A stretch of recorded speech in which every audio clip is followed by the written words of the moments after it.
Welcome to Sharing with Susan B.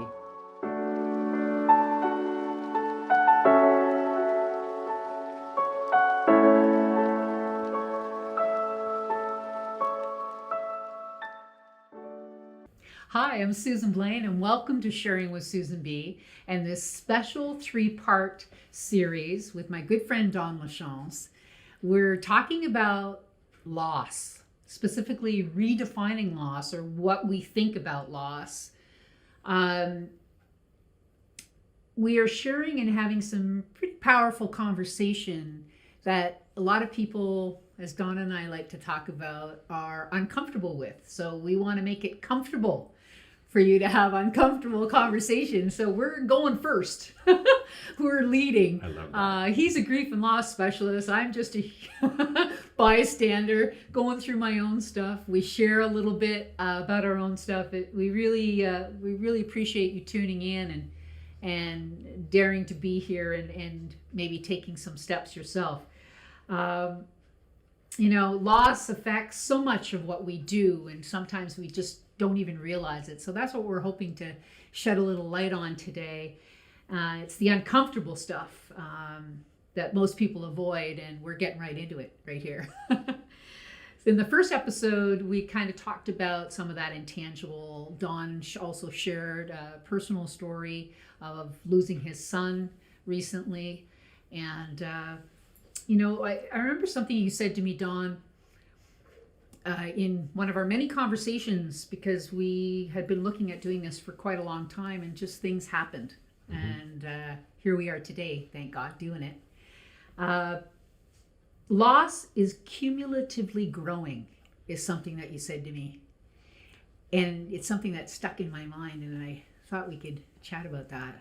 Yeah, loss in and of itself. And when we begin to understand the difference between the emotional grief we experience and the same emotional angst and discomfort that comes along with all of the intangible losses that we talked about in just our earlier conversation. Yes. When we speak those words that loss is cumulative, yeah, and it's cumulatively negative, is how that unfolds. And we're completely unaware of it. Well, this is it. So, when you say that, so give me an example that somebody maybe could relate to. Well, here's one, and it floors me really, when I think about this, because it's an example I'll use often. If you've ever moved as a child. Yes, quite a few times.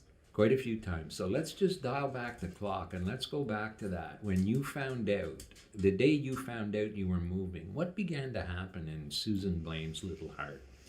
Oh, nervousness, fear. Those are the two things that I think about. Well, you think about that, right? And you're feeling all of this anxiety because now all of a sudden the safety of your school, yes, your friends, yes, you're moving to somewhere different. There's all of this like unknown that's unfolding. Yeah. And we go to our parents and we want to express that. And what are we told? Dad's got a better job. We're moving into a nicer house. Yeah. You're going to make new friends. Yes. Here, darling, here's a cookie. You go watch TV.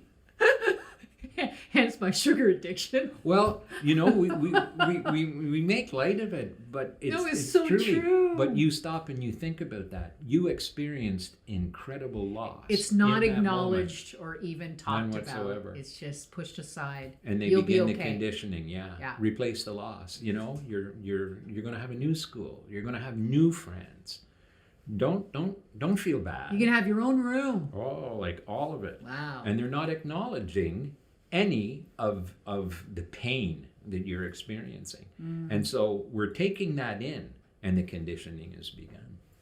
Wow. So, that's just that's a really good example. Accumulate. Absolutely. Okay. Because we take the pain from that and we put it in this fictitious backpack and we carry that around with us. And we experience loss after loss after loss after loss after loss. What kind of an impact do you think in the work that you've been doing and seeing what kind of an impact does that cumulative loss have on the way we behave, the way we move through our life? Well, Because it can have some positive effects too. I mean, I think about your question. I think about my childhood, and I changed schools several times. And what did that teach me? Yes, it was uncomfortable. I wasn't necessarily the most popular because everybody had been together for so long, but it also taught me to be adaptable, taught me to embrace change, to adjust. there's all of those things. I'm not saying that we don't experience some good things as a result of that, because it provides us with resilience, it provides us with adaptability, it provides us with a number of different things. But at the same time, let's not discount what it is we're really talking about here. And we're talking about how loss affects us. And we don't want to step into that discomfort. See, we already want to look at all of the good things. It's true. You see? True. That's escaping it too. Absolutely. Dealing with it. Yes. You see, it's just I love this guy. we wanna move into like, oh geez, all the good things. And so we diminish the pain that we're actually feeling or that we felt, because we never completed, we never talked about it. No.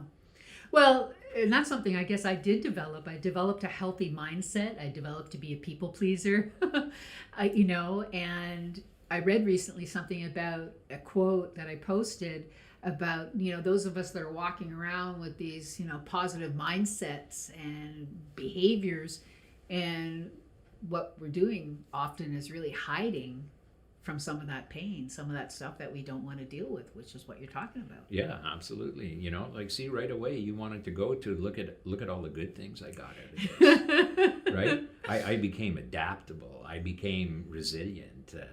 And that ties into one of the myths, like being strong for other people. Oh yeah. And those are the badges we want to wear. Those are the things that keep people at bay. Well, and a lot of advice that people also give you when you're going through something tough: stay strong. Oh yeah. Don't that makes you stronger. People what share. doesn't kill us makes us stronger. Yeah. Like, how unkind can you be to somebody that you care about to tell them to be strong during a time where they should feel free to fall apart and just be held? I remember actually feeling that way, to be honest, when people were, and they have good intentions. That's all they know to say, That's how they're equipped. That's how they're equipped. And I remember it not making me feel better, making me feel less than, because strong was the last thing I was feeling. Mm-hmm. Well, there's that aspect of it. So they'll speak things that, although are intellectually accurate, like here, let's look at a breakup. It's true. Let's look at a breakup. Yes. Okay? Well, what happens? Your friends, meanwhile, don't worry, Susan, there are plenty of other fish in the sea. Like, I don't know how many people haven't heard that. Like when they broke up. I think that was one of the somebody. first things I heard. Yeah. From a man. And your friend was well-meaning, Mm-hmm. and intellectually accurate. Yes, there are a lot of other males out there. There are a lot of other partners out there. They don't acknowledge the loss. They don't allow you to just experience that and feel badly. The minute you start to feel bad, people start either pulling away or pushing you away. Yes. Well, it begins to make them uncomfortable. Well, it's a lens for them, right? And I could feel that from people. Mm-hmm. So I stopped sharing because I could see that it was making them feel uncomfortable. Yeah. That's the people pleaser, right? Yeah, absolutely. It's like a cycle. So yeah, it's a cycle. Right? It's a cycle. So I would spend more time with myself. Isolating. Yeah. I used anger as a management tool for years. Everything comes to us in waves, right? There's awareness, there's acknowledgement, and then there's acceptance. Mm-hmm. And it's the wrestle between acknowledgement and acceptance where we take that little 13-inch journey, 13 inches in the average human body from a head to a heart. Oh, wow. Okay? But the longest trip most of us will ever take, because we're conditioned not to feel, not to experience anything that way. So When we accept, that's when we step into the responsibility of implementing and taking action on the knowledge that we've taken in that helps us move towards healing, towards How do we do recovery. that, Dawn? How do we do that when we're stuck? Because so many of us, I work very hard every day on internally, more than I think most people would. It's hard work, but it's brought me so far. I wouldn't be where I am today from where I was 2 years ago if I didn't put in the work. But, as we've been talking about, most people, number one, aren't acknowledging it. They don't realize the cumulative loss that they have going on. And what can they do to sort of pattern interrupt this habit that they have and start to turn it? Because there is a positive when we start to deal with it. There's a glorious freedom on the other side. Absolutely.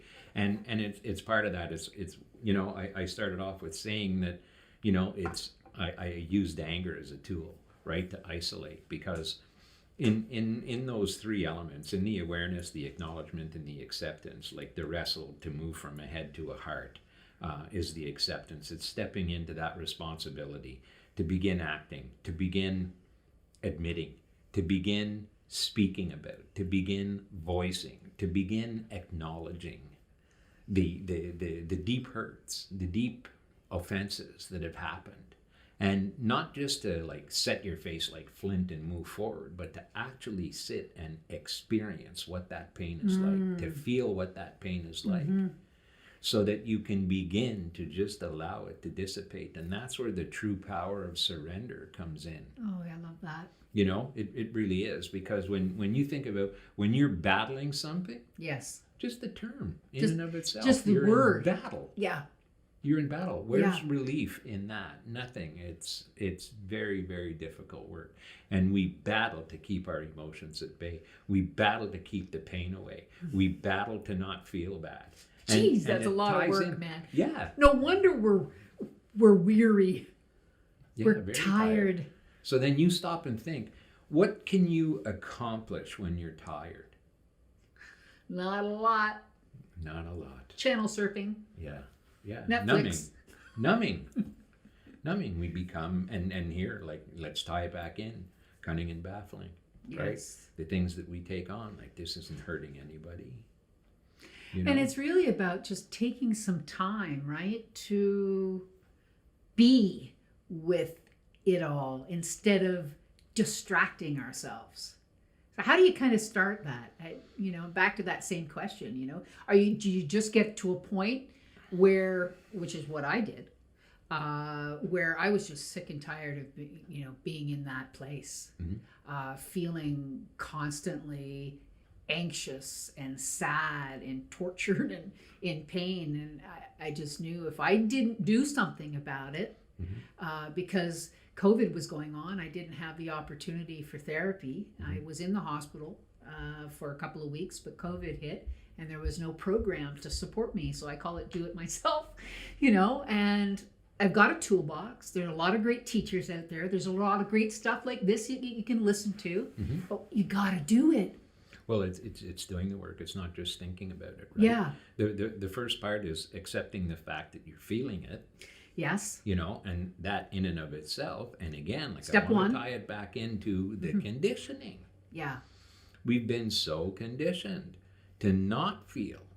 And we've become extremely skilled at dodging it when we do. You think men are more victim to this than women are? Do you think? No. No, because in there lies the danger of comparison. Okay. Right? Emotionally, we're all equal. Oh, agreed. It's a human thing. And emotionally unhealthy, we're all equal. Yes. And so, I think there are layers in different aspects of relationships where we're maybe impacted a little differently, but we're impacted nonetheless. And if you peel back just all of the wishful thinking or the need to reason things out, pain is pain. Pain is pain.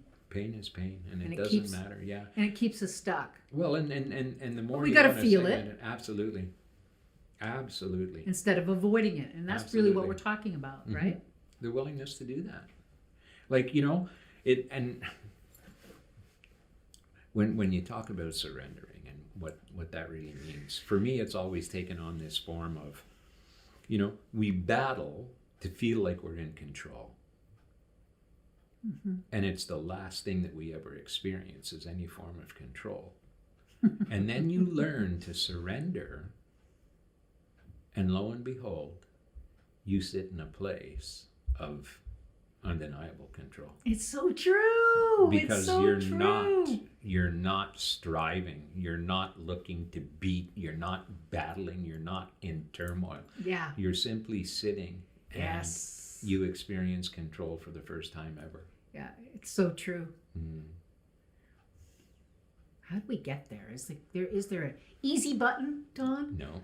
No. You know what? If it was easy, like, We wouldn't be having this conversations like this wouldn't be taking Yeah, place, yeah, you know? yeah. And it's one of the things I'm really just grateful for.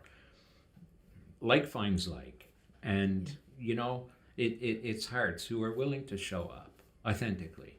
You know, vulnerability for me is the willingness to show up authentically.